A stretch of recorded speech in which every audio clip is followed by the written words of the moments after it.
जय हिंद दोस्तों, जय हिंद बच्चों। चलिए आज हम पॉलिटिकल साइंस में सेकंड चैप्टर आपकी सेकंड बुक का स्टार्ट कर लेते हैं और इसके इम्पोर्टेंट प्रश्नों के ऊपर बात कर लेते हैं। और अपना मिशन अब की बार 90 पार को हमें अचीव करना है। चलिए स्टार्ट करते हैं ऑब्जेक्टिव प्रश्नों से। आप भी साथ में सहयोग कीजिएगा। स्वतंत्र भारत में प्रथम आम चुनाव कब हुए? ये प्रश्न आपके सामने रहा, इसका उत्तर दीजिए। क्या हो सकता है? 1952 पहले आम चुनाव कब हुए थे? 1952 के अंदर हुए थे। दूसरा प्रश्न, स्वतंत्र भारत के प्रथम शिक्षा मंत्री कौन थे? प्रथम शिक्षा मंत्री कौन थे? अब्दुल कलाम आजाद। प्रथम शिक्षा मंत्री अब्दुल कलाम आजाद। उसके बाद अगला प्रश्न है कि भारत का संविधान कब अंगीकृत किया गया था? 26 नवंबर 1949 को अंगीकृत हुआ और 24 जनवरी 1950 को इस पर हस्ताक्षर हुए। 26 जनवरी 1950 को लागू हुआ। 3 प्रश्न है। और 15 अगस्त 1947 को देश आजाद हुआ। 4 बातें हैं इसके अंदर। संविधान कब अंगीकृत आत्मार्पित किया गया? 26 नवंबर 1949 को। कब इस पर हस्ताक्षर हुए? 24 जनवरी 1950 को। कब लागू हुआ? 26 जनवरी 1950 को। और देश आजाद कब हुआ? 15 अगस्त 1947 को। इस प्रकार अच्छे से सभी बातों को गौर करते हुए पढ़ना है आपको। भारत के चुनाव आयोग का गठन कब हुआ था? चुनाव आयोग का गठन कब हुआ? बताइएगा कब हुआ? जनवरी 1950 को। चुनाव आयोग का गठन कब हुआ? जनवरी 1950 को, जब संविधान लागू हुआ। और उसके बाद है कि कौन सा कथन सही है? 52, 57, 62 की बात कह रखी है आम चुनाव के, तो ध्यान रखिएगा तीनों ही कथन सही है। उपरोक्त सभी। पहला आम चुनाव 1952 में, दूसरा 1957 में और तीसरा 1962 में हुआ था। उसके बाद अगले प्रश्न की बात करें, भारतीय जनसंघ का गठन कब हुआ? भारतीय जनसंघ जो वर्तमान में बीजेपी जो पार्टी है वो इसी से निकली है, भारतीय जनसंघ से। तो भारतीय जनसंघ का गठन कब हुआ था? 1951 में। 1951 में पहली पंचवर्षीय योजना भी स्टार्ट हुई थी। उसके बाद अगला प्रश्न है कि 1959 में कांग्रेस सरकार ने संविधान के किस अनुच्छेद के अंतर्गत केरल की कम्युनिस्ट सरकार को बर्खास्त कर दिया था? जो सेकंड इलेक्शन हुए थे उसमें केरल के अंदर गैर कांग्रेस की सरकार बनी थी, कम्युनिस्ट सरकार बनी थी, लेकिन थोड़े टाइम बाद में उसको कांग्रेस सरकार ने बर्खास्त कर दिया था क्योंकि केंद्र में कांग्रेस की सरकार थी। तो ये काम किस अनुच्छेद के तहत किया गया था, यह आंसर देना है। और वो है अनुच्छेद 356। राष्ट्रपति की आपातकालीन जो शक्तियां हैं, अनुच्छेद 356 के तहत ऐसा किया गया था। उसके बाद 1952 के पहले आम चुनाव के साथ साथ रिक्त स्थान के लिए भी चुनाव कराए गए थे। तो इस प्रकार ऑब्जेक्टिव भी आ सकता है, रिक्त स्थान के प्रश्न भी आ सकते हैं या वन लाइनर भी आ सकता है। तो लोकसभा के तो चुनाव हुए, उसके साथ कौन से हुए? राज्य विधानसभा के चुनाव। तो लोकसभा और विधानसभा के चुनाव हैं उस टाइम साथ साथ हुए थे। उसके बाद अगला प्रश्न है कि खालिस्तान लोकसभा के पहले आम चुनाव में 16 सीटें जीतकर दूसरे स्थान पर रही। यानी आपको नीचे 4 पार्टियां दी गई हैं। इन 4 पार्टियों में से कौन सी पार्टी है पहले चुनाव में 16 सीटें जीतकर है वो दूसरे स्थान पर रही? आपको पता है हर बार जीता कौन? स्टार्टिंग के तीनों चुनाव में कांग्रेस पार्टी सबसे बड़ी पार्टी के रूप में उभरी, लेकिन इसलिए प्रश्न इंपॉर्टेंट बन जाता है कि अभी दूसरे स्थान पर कौन रहा? तो दूसरे स्थान पर जो पार्टी रही वो थी भारतीय कम्युनिस्ट पार्टी, कॉमरेड जिसको कहते हैं। भारतीय कम्युनिस्ट पार्टी है वो सेकंड स्थान पर रही 16 सीटें जीतकर। अगला प्रश्न है कि रिक्त स्थान स्वतंत्र पार्टी का एक निर्देशक सिद्धांत था। तो स्वतंत्र पार्टी का एक निर्देशक सिद्धांत है, इन 4 बातों में आपको बताना है भी कौन सा है। तो वो है भी राज्य के नियंत्रण से मुक्त अर्थव्यवस्था। राज्य के नियंत्रण से मुक्त अर्थव्यवस्था है वो स्वतंत्र पार्टी का एक निर्देशक सिद्धांत था। चलिएगा अब एक मैचिंग वाले प्रश्न की बात कर लेते हैं। यहाँ 2 सूचियां दी गई है, एक तरफ नेताओं के नाम दिए गए हैं तो दूसरी सूची के अंदर दलों के नाम दिए गए हैं। तो नेताओं के और सूची के नामों को आपस में मैच करना है भी कौन सा किस से जुड़ा हुआ है। तो सही तरीके से मैच करके आपको बताना है। जैसे S.A. डांगे, इसका संबंध है वो भारतीय कम्युनिस्ट पार्टी से है। श्यामा प्रसाद मुखर्जी है वो भारतीय जनसंघ के रहे हैं। मीनू मसानी स्वतंत्र पार्टी। अशोक मेहता है वो प्रजा सोशलिस्ट पार्टी के रहे हैं। तो इस प्रकार से मैच करके आपको बताना है।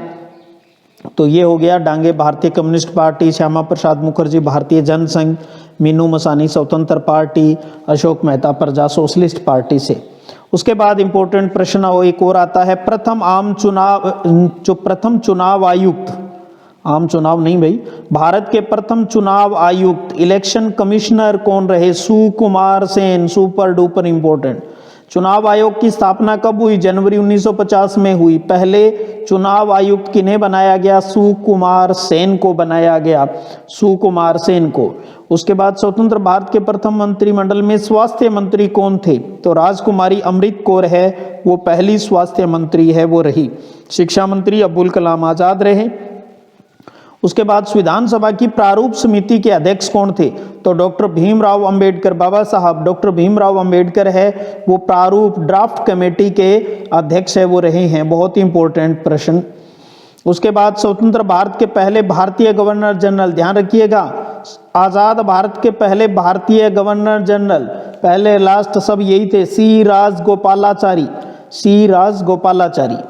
उसके बाद आता है कि भारतीय राष्ट्रीय कांग्रेस की स्थापना कब हुई थी? 1885 में हुई थी। एक अंग्रेज अधिकारी A.O. ह्यूम ने इसकी स्थापना की थी। भारतीय राष्ट्रीय कांग्रेस की स्थापना कब हुई? 1885 में हुई। उसके बाद 1957 में किस राज्य में भारतीय कम्युनिस्ट पार्टी की अगुवाई में एक गठबंधन सरकार बनी? 1957 में भारतीय कम्युनिस्ट पार्टी यानी कॉमरेड की अगुवाई में एक गठबंधन सरकार कहाँ बनी? केरल में। केरल वो पहला प्रदेश रहा है देश का जिसमें सबसे पहले गैर कांग्रेसी सरकार है वो बनी थी। बाद में 1959 में उसे बर्खास्त भी कर दिया था अनुच्छेद 356 की सहायता लेके। भारतीय जनसंघ ने किस विचारधारा पर जोर दिया है? एक देश, एक संस्कृति और एक राष्ट्र। भारतीय जनसंघ की एक विचारधारा रही है एक देश, एक संस्कृति और एक राष्ट्र। तो अच्छे से ध्यान में रखिएगा, भारत में एक दल का प्रभुत्व किस राजनीतिक दल से संबंधित रहा है? कांग्रेस पार्टी से संबंधित रहा है भी, कांग्रेस पार्टी। एक प्रभुत्व दल की बात करते हैं तो इसका मतलब कांग्रेस पार्टी की बात हो रही है। उसके बाद भारत रत्न से सम्मानित होने वाले पहले भारतीय और स्वतंत्र पार्टी के संस्थापक, भारत रत्न से सम्मानित होने वाले पहले भारतीय और स्वतंत्र पार्टी के ये संस्थापक भी रहे हैं, वो है सी राजगोपालाचारी। सी राजगोपालाचारी पहले भारतीय जो गवर्नर रहे, पहले भारतीय जिन्हें भारत रत्न पुरस्कार मिला और स्वतंत्र पार्टी के संस्थापक रहे हैं सी राजगोपालाचारी। उसके बाद अगला प्रश्न है कि भारतीय कम्युनिस्ट पार्टी में विभाजन कब और क्यों हुआ? भारतीय कम्युनिस्ट पार्टी में विभाजन है वो कब हुआ और क्यों हुआ? तो ध्यान रखिएगा, विभाजन है वो 1964 में हुआ। चीन और सोवियत संघ की विचारधारा में अंतर आने के बाद भारतीय कम्युनिस्ट पार्टी का 1964 में विभाजन हो गया। तो जो सोवियत विचारधारा के समर्थक भारतीय कम्युनिस्ट पार्टी में थे और चीन की विचारधारा के जो समर्थक थे वो भारतीय कम्युनिस्ट पार्टी मार्क्सवादी कहलाई। तो CPI और CPIM में बट गए। जो CPIM मार्क्सवादी है ये चाइना की विचारधारा से समर्थित थे, बाकी जो सोवियत संघ विचारधारा वाले थे वो भारतीय कम्युनिस्ट पार्टी में रहे। विभाजन कब हुआ? 1964 में हुआ। उसके बाद अगला प्रश्न है कि कांग्रेस किन अर्थों में एक विचारधारात्मक गठबंधन थी? उदाहरण देते हुए स्पष्ट कीजिए। तो समझिएगा, एक अच्छा प्रश्न है ये, एक विचारधारात्मक गठबंधन है कांग्रेस। तो चार महत्वपूर्ण बातें हैं इसकी। कांग्रेस में अनेक विचारधाराओं को मानने वाले लोग शामिल थे, जैसे शांतिवादी भी और क्रांतिवादी भी, शांत रहने वाले और लड़ाई लड़ने वाले, सारे इसके अंदर शामिल थे। इसमें लोग अपने गुटों में शामिल रहते हुए भी शामिल हो सकते थे। कांग्रेस सोशलिस्ट पार्टी का गठन भी कांग्रेस के भीतर हुआ, तो एक पार्टी के अंदर एक नई पार्टी बनी थी। इसका नेतृत्व तो किसी एक वर्ग, जाति या पेशे तक सीमित है वो नहीं था। तो बहुत लोगों की मिलकर बनी हुई ये पार्टी थी, हर प्रकार की विचारधारा के लोग इसके अंदर थे। उसके बाद है कि प्रथम आम चुनाव को इतिहास का सबसे बड़ा जुआ की संज्ञा देकर क्यों आशंकाएं व्यक्त की गई? इसे इतिहास का सबसे बड़ा जुआ क्यों कहा गया पहले आम चुनाव को? कारण था देश में मतदाताओं की विशाल संख्या थी, गरीब और निरक्षर मतदाता थे, चुनाव हेतु संसाधनों की कमी थी, प्रशिक्षित चुनाव कर्मचारियों की कमी थी। इन सब के कारण ये लग रहा था भी जो तरीका हमने लोकतंत्र की स्थापना के लिए लिया है, क्या हम उसमें कामयाब हो पाएंगे, ये शंकाएं चारों तरफ से थी। इसलिए पहले आम चुनाव को इतिहास का सबसे बड़ा जुआ है वो कहा गया। लेकिन हम कामयाब हुए, अच्छे से इलेक्शन को हमने कंप्लीट करवाया। और उसके बाद अगला प्रश्न है कि अगर पहले आम चुनाव के बाद भारतीय जनसंघ अथवा भारतीय कम्युनिस्ट पार्टी की सरकार बनी होती, यानी कांग्रेस के अलावा, तो किन मामलों में इस सरकार से अलग नीति अपनाई गई होती और इन दोनों दलों द्वारा अपनाई गई नीतियों के बीच 3 अंतरों का उल्लेख कीजिए। तो इसका मतलब ये 3 अंतर बताने हैं किसमें, भारतीय जनसंघ और भारतीय कम्युनिस्ट पार्टी के अंदर।